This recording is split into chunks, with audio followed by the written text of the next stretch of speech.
السلام عليكم أخيار شرفت له سود وهذا ميل البعض أدون كجوكتان وين كان أبيض إن شاء الله ما أنت مقال كأنه حساب سنة هاي إن واحد إذا كجتابته وحلو يقانو system administration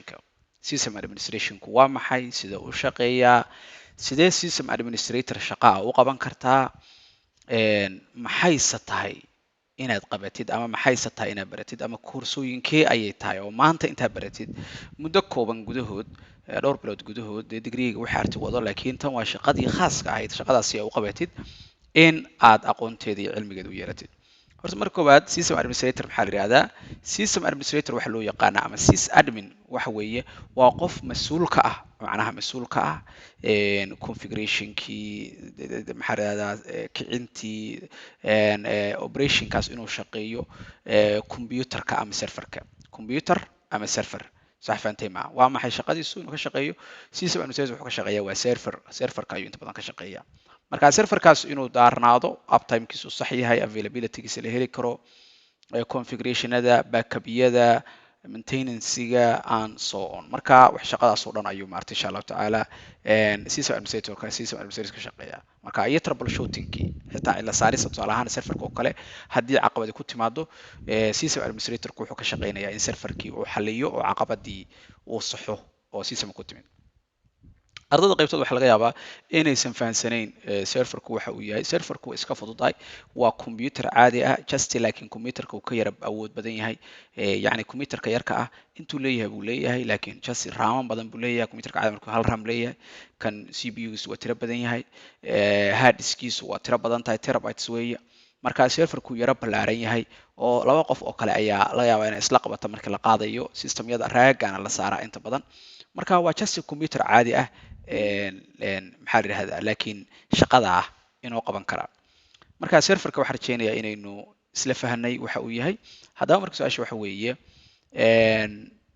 maxaad baran kartaa yani koorsooyinkee maanta dhigan kartaa si aad u noqotid server administrator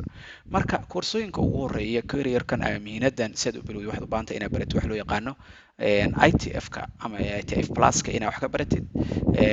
lacalaha haddaadan horey badan aqoon badan uga lahayn then A Plus-ka ayaad baranaysaa si gaara weliba A Plus-ka ayaa direct u qusaysa laakiin ITF Plus-ku waa qofkii fikrad fiican aan ka haysan IT-ga A Plus-ka ayaa dan ku xijinaysaa waa koorsada labaad waxa weeye kadibna koorsada saddexaad waxaad baran doontaa insha allahu tacaala virtualizationka ayaad wax ka baran doontaa then waxaad baran doontaa insha allahu tacaala Windows Server iyo Linuxka ayaad wax ka baran doontaa marka Windows Serverku waa waxa weeye Windows 10 iyo 11 baa taqaanay kombiyuutarada desktopyada ayaa loo isticmaalaa laakiin Windows Server baa jira 2019 2022 and so on oo loogu talagalay kaliya wixii la xiriira serverada kaliya ayaa loogu talagalay ya server kaliya ayaa loogu talagalay halka Linuxkana uu sida Red Hat oo kale aad baran kartid si aad serverka aad u maintain garaysid ama u manage garaysid waxaan rajeynayaa casharkaas inuu informative ku ahaa haddaba waxaanu samaynay ka xirfadkaab ahaan 6 koorso oo si isugu aadan oo marba mid aad dhigan kartid ayaanu samaynay saad la socotid koorsooyinka koorso kastoo aad gadatid ama iska soo diiwaangelisid just portalkaada ama websitekaada ayay kugu jiri doontaa insha allahu tacaala waqti walba habeenbar subax galab iyo meel kastoo adduunka joogtidna koorsadaadu kaama xirmanayso oo sideeda ayaad insha allahu tacaala ku daawan kartaa adoo gurigaada jooga ama goobta shaqada ayaa casharadaada si fudud u dhigan kartaa waxaa kaliya u baahan tahay haddaa fursad aragtid inaad ka faa'iidaysid inaad booqatid websitekeena www.xirfadkaab.com ama isla muuqaalkan aad daawanaysid qaybta descriptionka eeg si aad whatsappka oo kale aad nagala soo xiriirtid insha allahu tacaala jasi koorsooyinka si fudud ay isugu diiwaangelin kartaa koorsa u dooranaysaa maalinba mid baa isu diiwaangelinaysaa ilaa aad ka dhamaynaysa insha allahu tacaala koorso gaara haddaad daawatid ama dhamaysatid casharadeeda marka imtixaanka laga qaada shahaado kooban baa lagu siin doonaa haddaa laakiin koorsooyinka categorigaas ku jira sida server administratorka ama server administrationka waxa weeye waxaad qaadan doontaa diploma yar oo server administrator ayaad qaadan doontaa la soco waxaan qofka barayno ama waxbarashadan waa professional waa shaqadii rasmiga ahayd oo aad qaban lahayd so wax guud laguma baraayo waxaa lagu barayaa wax khaasa oo mihnad gaara ku diyaarinaysa waa engineer abyad asalaamu calaykum waraxmatullahi wabarakaatu fadlan ha iloobin muuqaalka inaad leegaraysid